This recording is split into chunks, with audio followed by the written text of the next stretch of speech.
we are off to see, pardon the rustling, it's Isaac having a sandwich. We are off to see Guardians of the Galaxy. We've just collected Isaac from school. We didn't get to see it yesterday, on opening night, but we're getting to see it today. The car park is almost empty. It's going to be a nice quiet show, which is the reason we're not going on Saturday. So we shall let you know our thoughts when we come out. This is one we've all kind of eagerly been anticipating. Rainbow's Since You've Been Gone's in it, which is awesome because I love Rainbow and I love what they've done to the song. Darren has refused to watch any trailers. He's his fingers in his ears every time that's come on in the cinema. Isaac will love it, I know, before we go in. I've heard very mixed reports. I've heard a couple of people say they were really disappointed, but everyone else I know that has seen it has said it's the best superhero movie since Endgame. So a lot of people are very happy. So we shall see.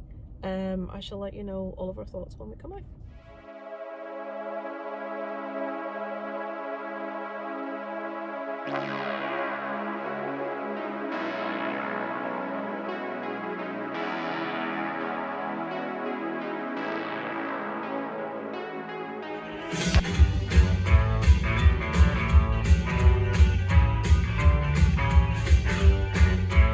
So we're out of Guardians. I know what Isaac thought because he told me. I don't know what Darren thought. My makeup's not where it started when we went into that.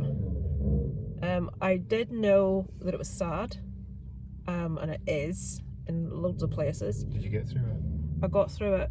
When you put animals, the movie is mainly, and this isn't spoilers, everyone knows this, the movie gives a background on Rocket and where he came from, how he got to where he is, and loads of that story is really moving, is really sad.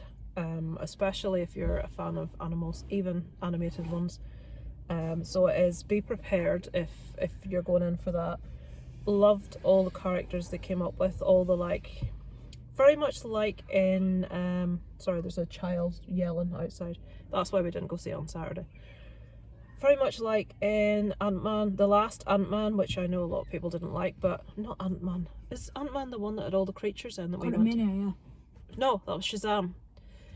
This shows you how much I remember. The last Shazam movie had creatures in it, and I liked the design. Yeah, the I creatures in this were cool. The imagination, and in this one, I really liked the imagination. There's so many different creatures in this, which were cool. I really enjoyed it. I thought it was very good. I do think it has, like someone else said, it was very good, but it had issues in that I feel that it had pacing issues.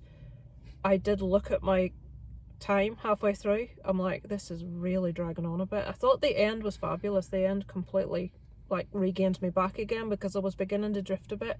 I loved where we started, completely invested in Raccoon's whole backstory. Love him as a character. Not Raccoon, just Raccoon. Yeah, I loved the end. There was a couple of storylines in it that I was a bit confused as to why they made spent so much time on when we didn't really, and I can't go into detail because I don't want to spoil it for you, but just a couple of timelines that I just don't feel we needed to waste the time on that we did. It was 2.5 hours long. I think it personally, from my personal point of view, I think it would have been a better movie if it was 2 hours long, personally. Maybe even 2 hours 10, something like that. They shave off about 15-20 minutes and it would have improved it for me. What else can I say? Really like Drax in this. I really want to see Dave Bautista in more stuff because I think he's got a real talent as an actor, which in this he was a little bit more able to show than he does in most of the movies, especially nearing the...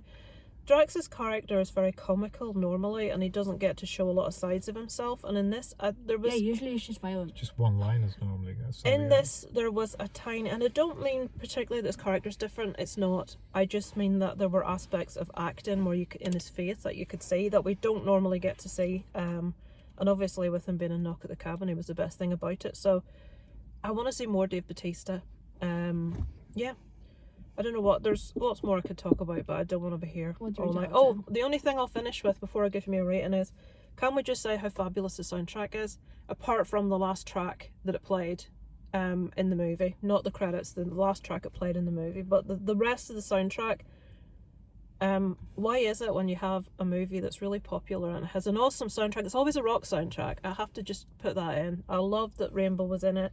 We had Faith No More in it. We had Radiohead in it. You screwed your face up when I said it had a good soundtrack. You don't think so? No, I did, apart from one scene where I thought, I'm not saying the track was bad, but it didn't fit. Right. And it was like, why are you playing this over this epic scene? I'll find out what that was later. Oh, and I was sat there thinking, no, of everything that you could have picked. But the soundtrack, in my opinion, was really good. Out of 10, I'll give it an 8. If it had have been 20 minutes shorter and we had to cut a few bits out of it, it probably would have been a 9. So that's me. What about you two? I'd go 8.5. It loses a 0.5 for that one Just that extended one scene. song. For me, it spoiled what was going on. Right. So you've dropped half a point of the movie because you didn't like the choice of song. Well, it was really In Your Face was the track, but it was just wrong. It didn't Can you fit. say you can say what the track is? You don't Beastie have to... Boys. Right. Okay. Right. And I don't mind the Beastie Boys, but it didn't fit for that part of the film. It's the only Beastie Boys track that's quite rock oriented. Yeah, but it just didn't fit. There was nothing about it fit what was going on. It's very... It was like, hey, why are they playing this? It's a very iconic track. It's a very popular track, and I suppose it's like if you look back at other Guardians movies, some of the ones they used in the first couple don't fit. No, well, that was just chalk and cheese. Darren didn't like Beastie Boys inclusion. That doesn't give any spoilers. It's just telling you a song that's in it. It doesn't tell you what the scene is. I can't even. I think I remember, but I'll not say. So I scored 8.5. Right, Isaac. If Infinity War was a 9 out of 10 and Endgame was a 9 out of 10, I'd probably rate this 9.5. You preferred it to Infinity War and Endgame? Yes. Wow. A few people that I know that have seen this have said that, see, I'm just going to say this, when I start doing these, and he's looked to the side now, look where you were looking. Every time I do these reviews, I say to Darren, keep your eye on the screen so you can see. I can see me. I don't like looking there. And I end up getting half his face. So half his face is twice too much. Isaac's just out of school. We're not dressing him like a posh boy. Fop. Mop. So Isaac really enjoyed that. I like the dynamic of Guardians in that it's more fun than most Marvel movies. I like the humour in it. I like the camaraderie in it. And parts of that was what was quite emotional for me, is the camaraderie in it, you know, as we went through the movie. I'm not going to say what the scene was, but there was a certain scene that was absolutely hilarious. It was a dialogue between two characters and it was absolutely hilarious. Yeah, well, we'll find out what that is after. And a couple of little creatures that I really want to see again. I don't know. Isaac really wants to see another Guardians movie. I don't. I want to see it end there. But he thinks there will be another one. I'm not so sure. But there is one particular little character. It's a creature that I would like to see again. Oh, I know which one it is. But yeah. So we all enjoyed it. We would all recommend you go see it, especially in the cinema. Just the whole style of it, you know, by the way they slow motion it when they're fighting and they're walking, and it looks really cool and stuff. I like all that about Guardians. It's a little bit more tongue-in-cheek than most superhero movies, which I like. I think he was kind of inspired by Jerry Anderson's UFO with the stylizing of it early on. Jerry Anderson's UFO, I don't know what that is. It's 1960s, but it's live action, it's not animated. Could I know a 1960s? But by the way, my husband is not old enough to remember 1960s, in case anybody's wondering. The colour schemes and the style of the space suits and things like that, it was like, you've been watching UFO. So it's a big thumbs up from us. We do recommend it. There's a scene in the trailer, it's not giving anything away, where everyone's wearing different coloured space suits, and it reminds Isaac of Among Us. He thinks it's based on Among Us. I don't know if it is, but there we go. So yes, thumbs up, recommend. Let me know below if you've seen it, what you thought. Did you think it was the perfect length? Could you have watched more? Did you think it was a little bit long and there were pacing issues in the middle? Let me know what you think. Short. So I shall look forward to speaking to you next time. Over night from Lisa Lives.